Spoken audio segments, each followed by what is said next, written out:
Savez-vous que 3% de la population détient 97% de la richesse?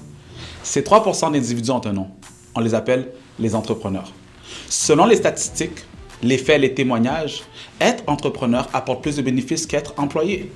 Entre autres, les entrepreneurs font plus d'argent, paient moins d'impôts, ont plus de liberté, ils peuvent même laisser un héritage après leur mort.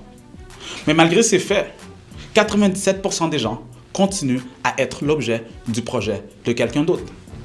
J'entends souvent des personnes se plaindre de leur emploi. « Maxime, on ne me paye pas assez, j'ai pas pu obtenir mes vacances, j'ai pas eu d'augmentation depuis un certain moment. » Et j'ai toujours la même réplique depuis.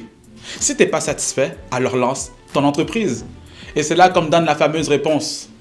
Mais non, Maxime, avoir son entreprise, c'est risqué. Et mon emploi m'apporte une certaine sécurité. Entre vous et moi, dans le contexte d'aujourd'hui, dans notre société, est-ce que réellement la sécurité d'emploi existe encore? Il y a des coupures sans arrêt. Les personnes âgées sont même obligées de retourner sur le marché du travail car ils n'ont pas assez d'argent pour leur retraite. On voit des gens passer leur journée au coin d'une rue en train de faire la grève. C'est ça la sécurité pour vous? C'est ça la stabilité pour vous? C'est vrai que lorsqu'une personne décide de mettre une entreprise sur pied, il y a des risques qu'ils ne réussissent pas. De la même manière qu'une personne peut compléter un diplôme universitaire, il y a des risques qu'il ne trouve pas d'emploi dans son domaine. Ou même en ayant un emploi, il y a des risques d'être mis à la porte. Le risque est partout.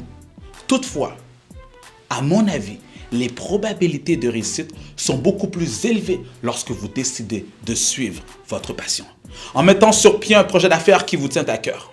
C'est vrai qu'il y aura des obstacles sur votre chemin.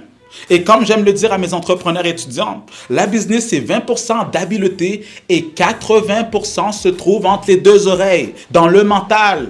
La seule idée que vous devriez vous mettre en tête, c'est qu'à partir du moment que vous vous lancez, brûlez le pont derrière vous, plus de marche arrière.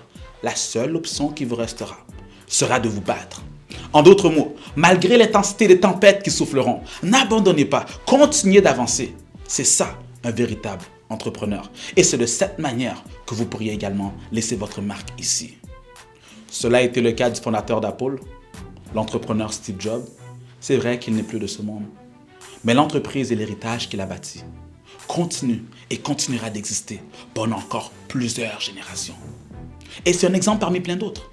Ce que j'essaie de vous expliquer, c'est que vous aussi pourriez mettre sur pied une entreprise qui pourrait rester sur le marché pendant longtemps, et ce, même lorsque vous ne serez plus de ce monde.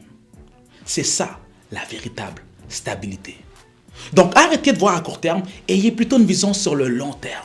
Dites-vous qu'à chaque fois que vous voyez une entreprise qui réussit, c'est parce qu'un jour, quelqu'un a pris une décision courageuse. Pourquoi ne seriez-vous pas cette personne?